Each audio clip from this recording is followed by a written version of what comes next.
Chapter 17. Well, the competing pregnancies of Tirumala Devi and Zarelda Leaf certainly set the mongooses among the cobras, as the saying goes. In the months that followed, the court, and beyond the court, much of the empire, was plunged into an agony of speculation, dispute, and indecision. What if Zarelda Leaf had a boy and Tirumala Devi a girl? How would that shift the balance of power in the palace? What if they both had boys or both had girls? Should the thorny old subject, the bee in Pampa Campana's bonnet, of the right of women to inherit the throne be raised again? What unintended consequences might such a debate make possible? If Tirumala Devi was demoted in seniority because of the outcome of the baby lottery, how would that affect Bisnaga's alliance with her father, King Veera of Srirangapatna? If King Veera backed away from the alliance, how weak might the empire's defenses at its southern border become? And if Bisnaga became preoccupied with trouble in the south, might that leave it vulnerable to new assaults from the 5 sultanates to the north? Might Bidar and Bijapur, vanquished at the Battle of Dawani, rise again and join forces with Golconda, Ahmednagar, and Berar, recreating the army of the now fragmented Zafarabad Sultanate in a dangerous joint attack? What was the best attitude to adopt? How should courtiers align themselves, or was non-alignment the best policy? How possible was it that a Tirumala faction might seek to harm Zarelda Leaf, or vice versa? Oh, how uncertain the universe felt all of a sudden. Were the gods angry with Bisnaga? Was this pregnancy conundrum a test imposed by the divine? And how should one act to pass the test and placate the gods? What did Mahamantri Timurasu have to say about this? Why was he saying nothing? Why was the king himself silent? If the empire's leaders did not know how to offer guidance, how could the people possibly understand what was for the best? During those months, the two ladies at the heart of the matter treated each other with an icy courtesy that fooled nobody, least of all the ladies themselves. When she heard that Zarelda Leaf was suffering from morning sickness, Tirumala Devi sent her a nameless drink which she said would settle the junior queen's stomach immediately. Zarelda Leaf poured the contents of the bottle into a plant pot in her quarters and let it be known that the flower in that pot immediately shriveled up and died. Soon afterward, Zarelda Leaf heard that Tirumala Devi had developed a craving for sweet things and was unable to resist sugary confections, even though she was dismayed at the amount of weight she was putting on. At once the junior queen sent the senior monarch a sequence of baskets containing quantities of the most irresistible sweetmeats in the land, the local delicacies Mysore pak and Kazukatai, as well as Gondi Binka and Tamilian Adhirasam, and even some more exotic delicacies from far away. Sandi Sh from Bangla and Gajia from the territory of the Delhi Sultanate, 1 basket a day, every day for weeks, and Tirumala Devi's hatred for her rival increased even as her own waistline expanded. Krishnadevaraya's trusted minister, Saluva Timurasu, privately advised the king that nothing should be done that prejudiced the senior queen's status. Even if Zarelda Leaf's child was male and Tirumala Devi's turned out to be female, the junior queen's son should not be named heir to the throne. Instead, Tirumala Devi should be given further opportunities to produce a boy child, and that boy should be first in line of succession, whenever he arrived. Krishnadevaraya shook his head. That doesn't sound right, he said. Timurasu dared to contradict him. You mean to say, my king, that it doesn't sound just, and I dare say it would be unjust. But there are occasions when an injustice is also the right course of action for a king to pursue. Let us ask the mother of the empire if she agrees, said the king. Pampa Campana was not well. Ever since the miracle of the walls she had felt dizzy, perpetually tired, with aches in her bones and an irritation in her gums. You need to rest, Zarelda Leaf told her. You're not yourself. But Pampa knew that in a deeper way she was precisely feeling like herself. Feeling the way a person of her antiquity should feel. For the first time in her life, she felt old. She had not returned to the house of Niccolò de Vieri, and her instincts told her that whatever happened now, whether she recovered her strength and clarity of purpose, or slowly faded into nothingness. The time of Signor Rimbalzo, Mr. Bounce, was over. She sent a message to the fruit vendor Sri Laxman asking him to send Alfonso's to the foreigner's house, and to include the wax-sealed paper her messenger carried, containing words for the Venetian's eyes only. "These are the last Alfonso's," this message read. "Mango season is over." When Vieri received the gift and read the message, he understood that it was her way of saying goodbye.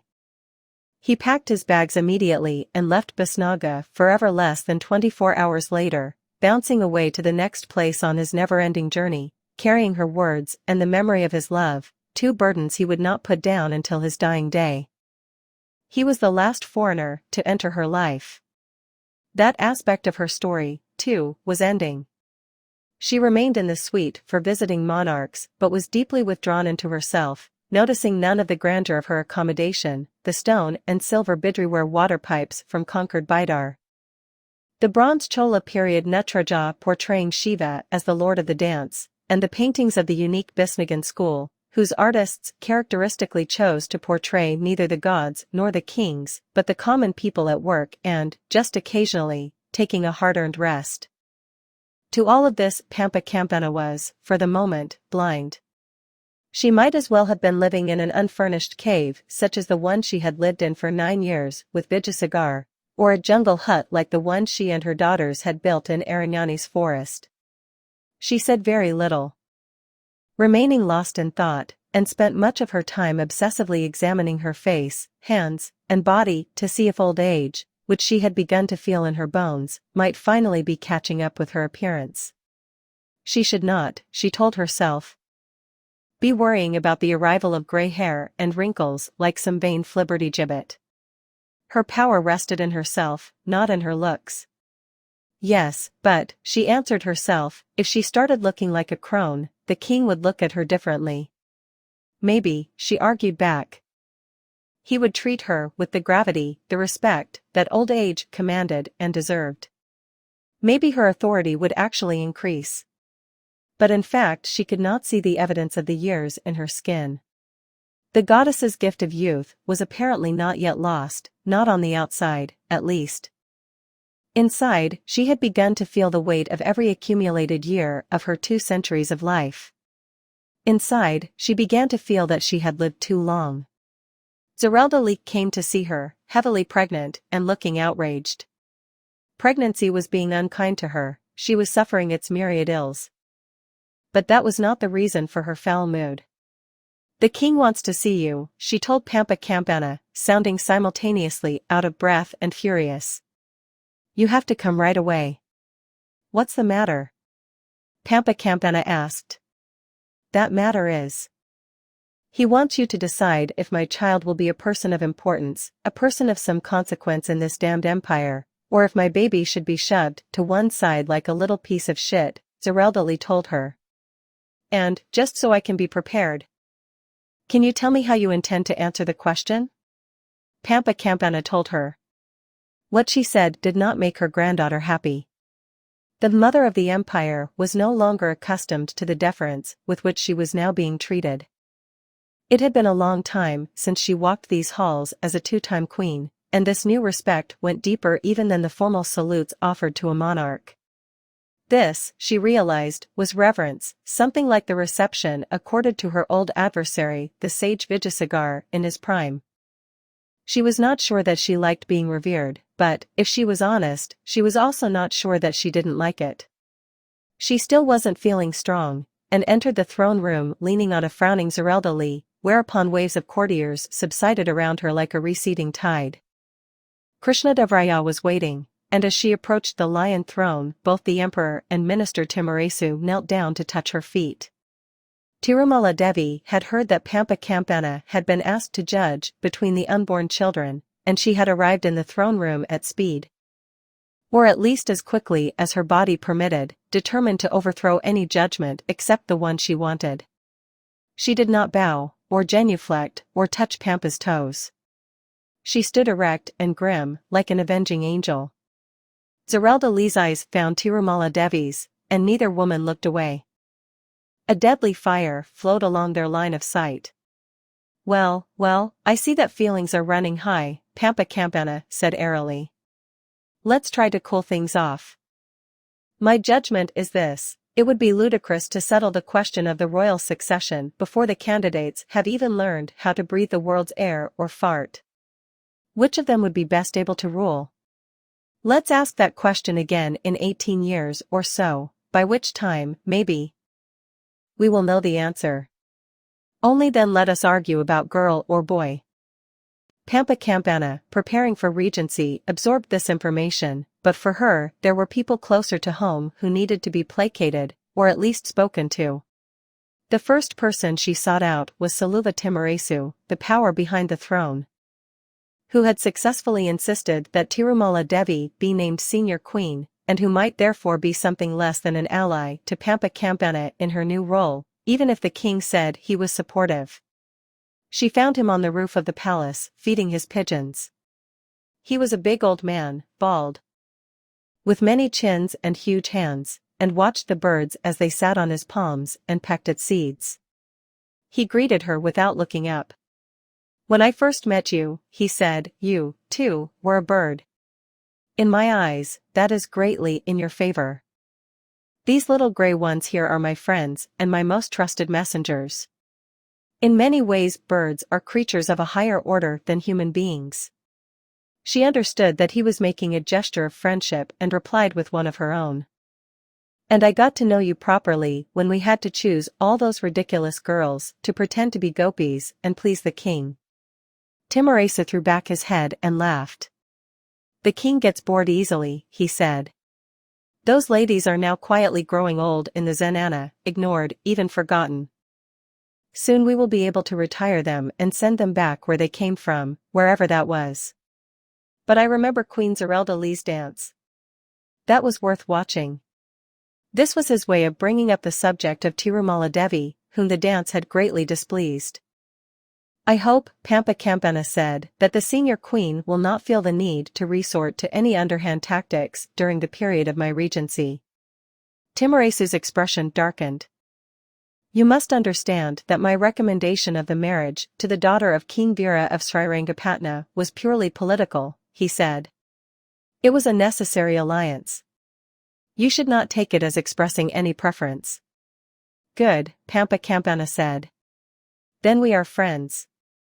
It is my impression, Timoresu said, that Queen Tirumala is too preoccupied with dynastic ambitions to take on the daily work of running the empire.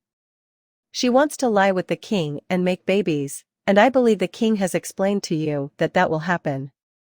This allows the senior queen to feel that she will win in the end, by producing the heir to the diamond throne. Let's see how that goes, Pampa Campana said, and took her leave. As she turned to go, Timoresu called after her. Regarding the matter of poison, etc., he said. That kind of melodrama will not happen in Basnaga while I am alive and keeping an eye on things. I have made this very clear to the ladies concerned. They know they are being watched. Thank you, Pampa Campana said. I'll mention it to them also. And I'll watch as well. The king is a fool, Nagala Devi said. Marrying you is idiocy, and appointing you queen regent adds insanity to folly. You will pardon my daughter the senior queen and myself. We will not be attending the wedding ceremony. Or the ceremony of, let us agree, your very temporary ascension to the lion throne, the diamond throne, call it by whatever name you like. The palace is full of death, Tirumala Devi said. My son is dead. You have brought this curse upon us, and you will not be forgiven. She was smoking opium, lounging in her heavily carpeted and cushioned chamber, and the air was full of the drug's perfume, as well as the thick scent of patchouli oil. The poet Nosy Thimina stood by her side. Nosy has composed a new masterpiece for us, Nagala Devi said. Nosy, recite it for our guest. It soon became apparent to Pampa Campana that the poem was a malicious satire about Zerelda Lee's famous dance, describing it as graceless and clumsy. A performance which had embarrassed all who witnessed it. I'll take my leave, Pampa Campana said. A lie does not become the truth simply because it is spoken. This is a slander against the dead. Poet, you dishonor yourself. Are you sure you would not like a drink before you go? Nagala Devi asked, indicating a glass jug filled with a pink liquid. She's too scared to drink with us, Tirumala Devi said scornfully. Let's just tell her what I am sure she does not know. Another lie? Pampa Campana said. A simple truth, Tirumala Desik said. While you are languishing here in Bisnaga, attending to clerical matters and roof repairs and legal disputes, I will be accompanying the king on his campaign. By the time we return, I am sure the next king will be returning with us, in my womb. Or riding by my side. It's not true, Pampa Campana said. Ask him yourself, said the senior queen, and laughed in her rival's face. The war elephants of Bisnaga were held in as high regard as the human aristocrats of the city. And the elephant house in the royal enclosure was one of the most majestic buildings in the capital, a grand red edifice of brick and stone boasting 11 giant arches behind which were the homes of the emperor's personal beasts, 2 within each of the arches. And of their mahouts, their trainers and caregivers, as well. When Krishnadevraya needed a quiet place to prepare his mind for action, this was his chosen retreat, just as the rooftop of his lotus palace was the favored place of Minister Timurasu and his pigeons. The king walked among his grey giants, stroking their flanks, murmuring to them in the mahout language they understood, and oftentimes he sat on a simple wooden stool in the depths of the building, beside his favorite of favorites, the largest and most fearsome elephant in the land. Masti Madahasti of the sensitive feet, who was reluctant to trample enemies underfoot for fear of bruising his sawls, but would loyally do so if instructed by the king. There, now, sat Krishnadevraya, breathing the calming aroma of elephant dung. And the elephants remained silent and allowed him to marshal his thoughts. It was here that Pampa Campana found him on the eve of his departure for the wars which would occupy the greater part of the next decade of his life. She came enwreathed in thunderbolts and destroyed the serenity of the place. There is no need to describe the argument. She protested that she hadn't been told that the senior queen would ride alongside the king. He replied that he had made clear his need for an heir. She fulminated further, he roared back. We may imagine them there, gesticulating and arguing amid a growing agitation of elephants rearing up, trunks raised, and crying out in their own language, which it is not given to us to understand. Finally, the king raised his hand. Palm outward, and there was an ending. Pampa Campana turned on her heel and left him with his trumpeting friends. The next morning before dawn, the army of Bisnaga went forth. A mighty force of more than 40,000 men and 800 elephants, with Krishnadevraya in his golden howdah atop Masti Madahasti, and Tirumala Devi, as well as Saluva Timurasu, on other royal elephants at the front. And Nagala Devi and Pampa Campana waving them on their way from the royal cupola on the outermost city wall, Nagala triumphant, Pampa mortified, but determined to make a triumph of her time on the throne in the absence of the king, his chief minister, and his senior queen. Now that we have read Pampa Campana's book and know the full story of the empire, we have begun to refer to the next decade, approximately between the years 1515 and 1525 of the Common Era, the time of war and regency, as the Third Golden Age of the Bisnaga Empire. But we make the caveat that it was an age that began with a quarrel, and we remember the old saying that what begins with discord never lasts long. It did, surprisingly, last for a good 10 years. So maybe old sayings should be left to rest in the comfortable resting places which the old hope for and sometimes find. The book describes the triumphant campaigns of Krishnadevraya as if she had been there, as if she and not Tirumala Devi had been riding on the elephant next to his. As if she and Thema the Huge and Ulupi Jr. had fought alongside him in every battle.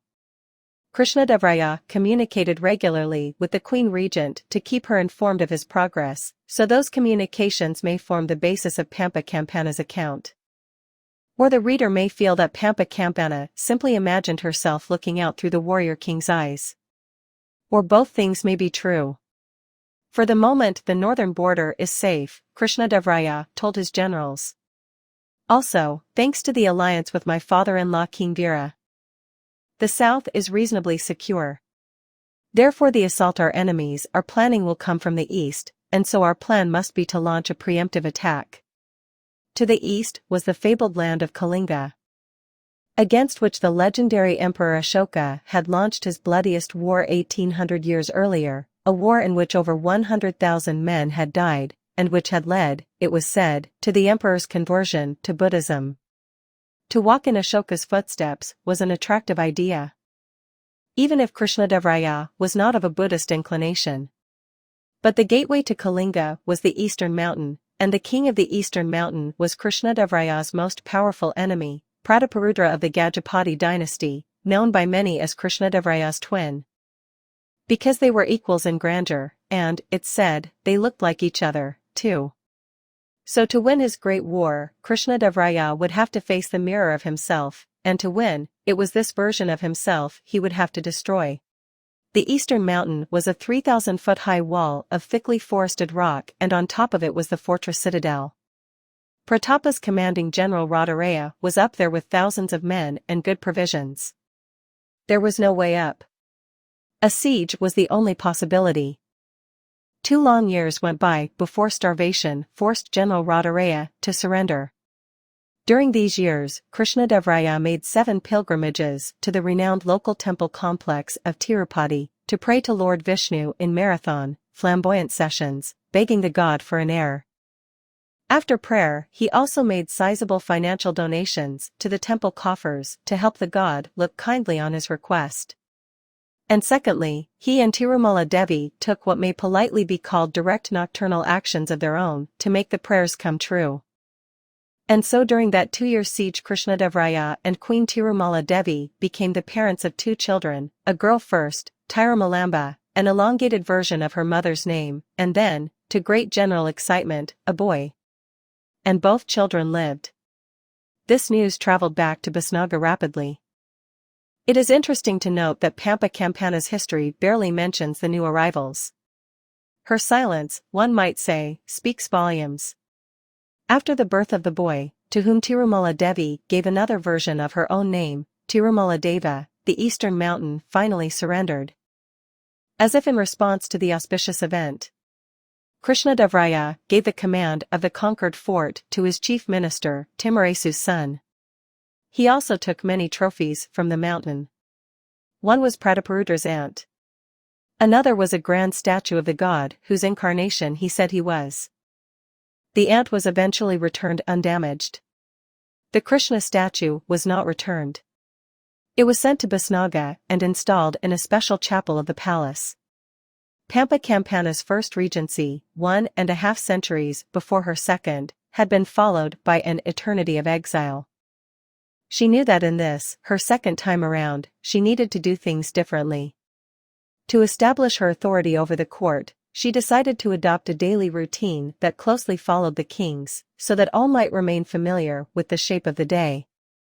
She rose before dawn and drank a large cup of gingali oil, the amber oil extracted from toasted sesame seeds, and then asked her handmaidens to massage the same oil into her body. After that, it was the king's habit to exercise with weights. Instead of lifting heavy pots, however, Pampa Campana went to the old Kwan of Liyihi and practiced with her sword by the light of flaming braziers, inspiring awe in all who watched from the balconies above her. In this way, she sweated out the oil she had drunk. Then, for some time she rode her horse around the wide Basnaga plain outside the outermost gate. When the sun rose, she dismounted. It was time for the religious part of the day, the part that fitted Pampa Campana most awkwardly, like an ill-made garment. She went to the Hazara Rama temple for dawn puja, putting on a version of the clothes Krishnadevaraja liked to wear when at prayer, a loose white silk dress embroidered with golden roses, with a diamond collar around her neck, and a tall brocaded conical hat. After prayer, she went to sit in the mandapa, a pillared hall open to the elements, each pillar intricately carved to look like animals or dancers, and here she heard the matters of the day, the reports of her ministers, the complaints of discontented citizens. She would evaluate the reports and pass judgment on the petitions, and then issue her daily orders, while the noblemen of Basnaga stood silently in lines before her with their heads bowed, only lifting up their eyes if she addressed them by name. If she wished to honor one of them especially, she would invite him to share a betel nut. Nobody else dared chew betel at court. So skillfully did she preserve and mimic the routines of the king that people said, "It's as if the king never left us, and is still here, after all." Behind the facade of such dutiful mimicry, Pampa Campana set about quietly changing the world. She ordered the creation of new schools for girls to correct the imbalance in numbers between girls' and boys' places of education.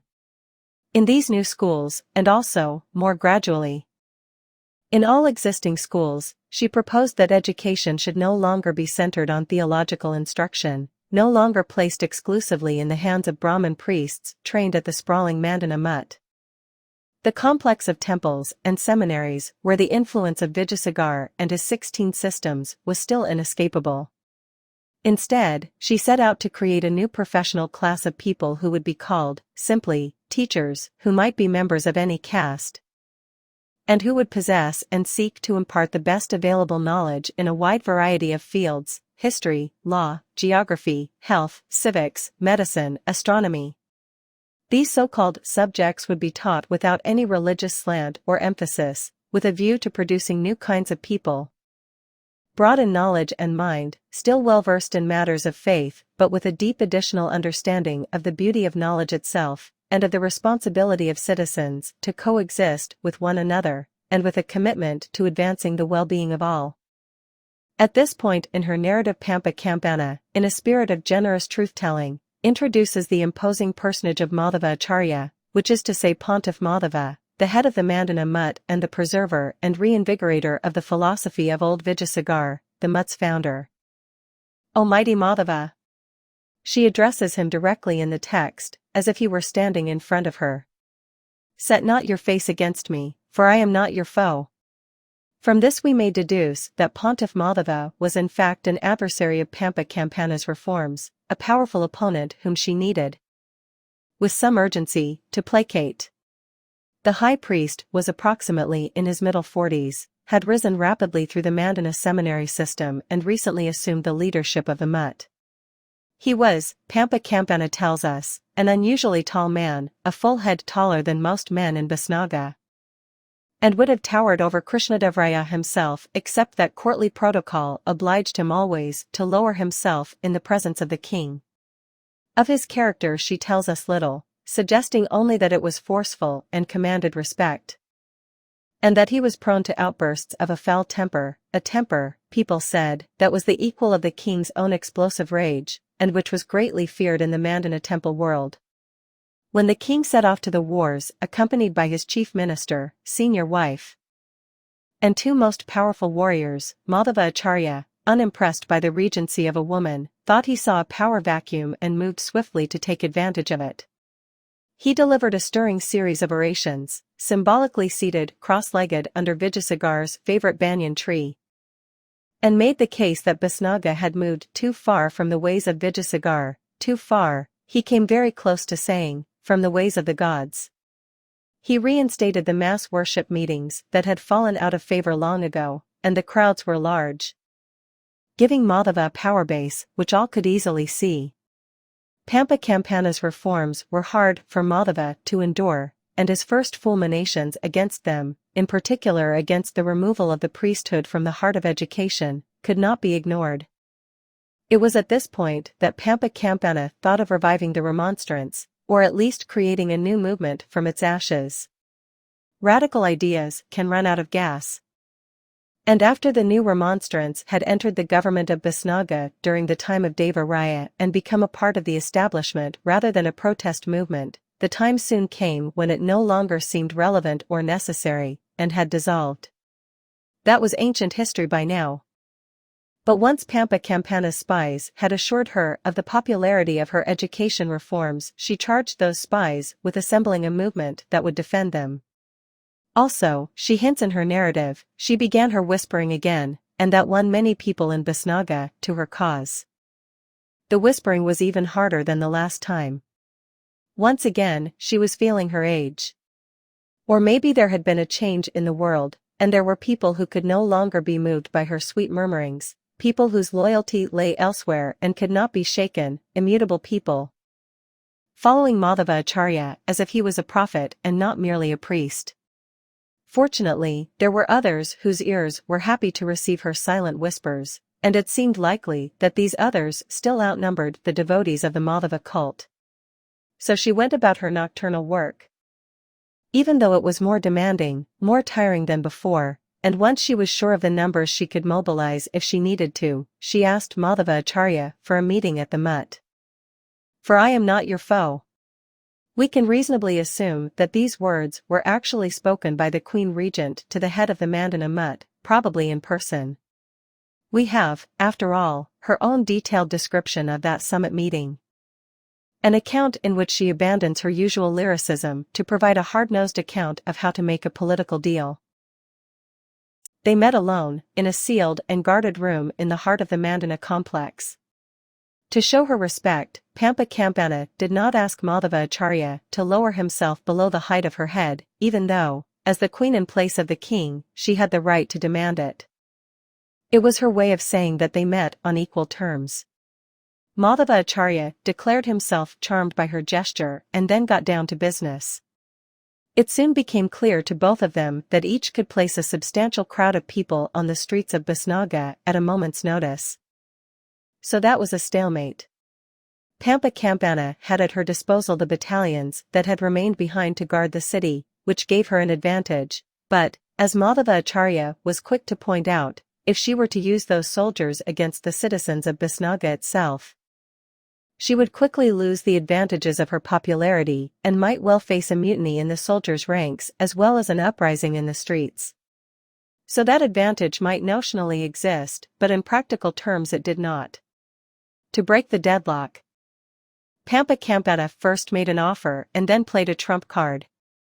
Ever since the time of Bukka I, the Mandana mutt had been granted limited powers of direct taxation to fund its work.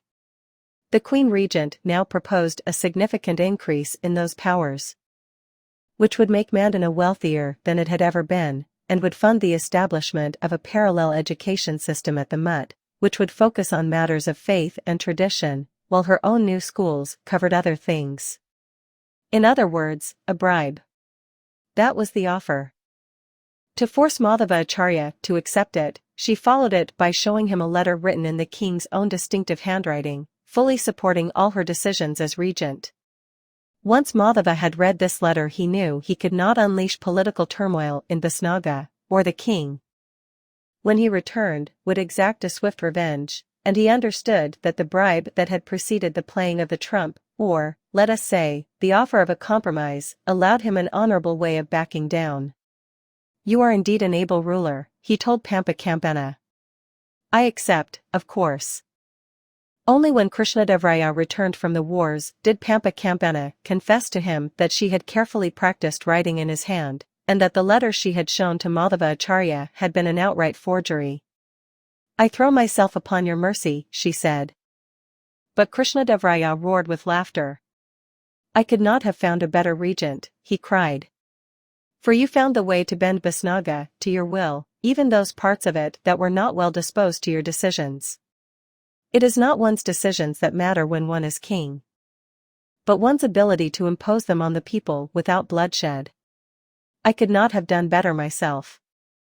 Also," he said, frowning, "I did write you many letters. It was as if I heard your voice whispering in my ear, saying, 'Tell me everything.'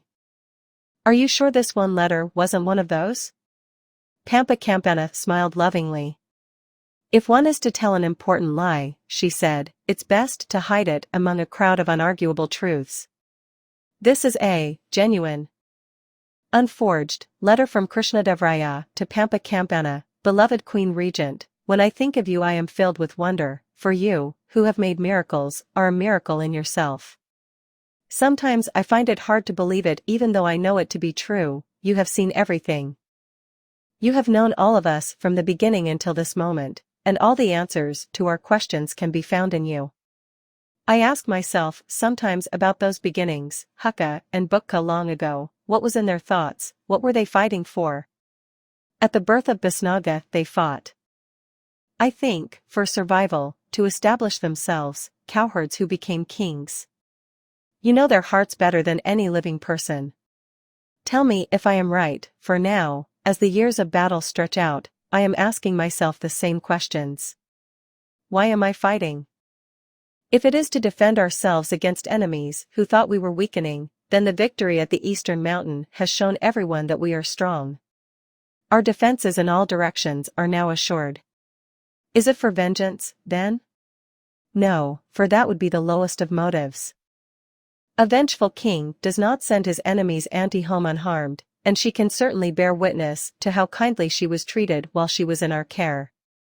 Certainly I do not fight for religion's sake, because Prataparudra is our co-religionist. And some of my finest generals and soldiers worship their supposed one god, and nobody has any problem with that.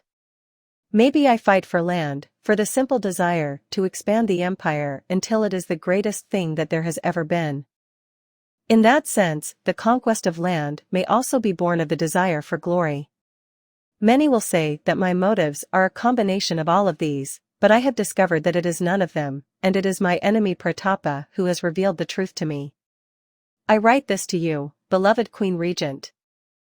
As I march ever deeper toward the heart of Kalinga, aiming my force now against the fort at Kondavidu, where Pratapa's wife is in residence and his son is the governor, and I have intercepted a messenger bearing a message from Pratapa to this son. In this message, Pratapa insults not only myself but all our line, calling us barbarians, not of blue blood stock, because our ancestors were ordinary soldiers, not aristocrats. He further demeans the entire history of Bisnaga, saying it is a place created by cowherds, low-grade people.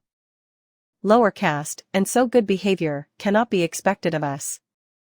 Do not surrender to such a man as Krishna, Pratapa writes, for he is no better than a common savage, and I fear for the safety of the queen and yourself if you should fall into the hands of a man without breeding. This? After receiving his aunt back, safe and sound. And so I surmise that perhaps the entire history of Bisnaga has been driven by our need, my need and the need of all who came before me, to prove ourselves the equals, no, the betters, of arrogant princes such as these. It doesn't matter what gods they worship. It is their snobbery and conviction of caste superiority we must overthrow. Only one kind of social class matters, that of the victor. That is why I fight. Maybe it is not why Hukka and Bukka fought. You will tell me if I am right or wrong. But as for myself, that is why. And Kondavidu fell, and Prataparudra's son committed suicide, and Pratapa's queen became Krishnadevaraya's prisoner. But, perhaps to prove he was no barbarian, he treated her and her retinue courteously, and returned them to his enemy unharmed. With a note saying, so we treat our foes in the kingdom of love. And after Kondavidu, in victory after victory, Krishnadevaraya showed extreme kindness to his vanquished opponents, as if he was fighting a war of etiquette.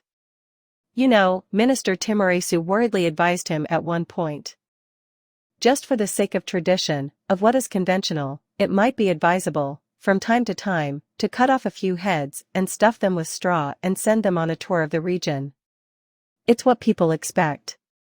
Hangings, tortures, beheadings. Heads on sticks, people enjoy the spectacle of victory. And fear is an effective tool, but good manners don't really instill respect. Influenced by this advice, Krishnadevaraya marched north and destroyed Pratapa's capital city, Cuttack. On this occasion he authorized the execution of the 100,000 soldiers defending the city. There, he said ferociously to his chief minister, as many decapitations as during all of great Ashoka's Kalinga campaign long ago. That's for you. But he ordered that no harm should come to the city's ordinary residents. He also made large placatory donations of gold coins to all the nearby temples.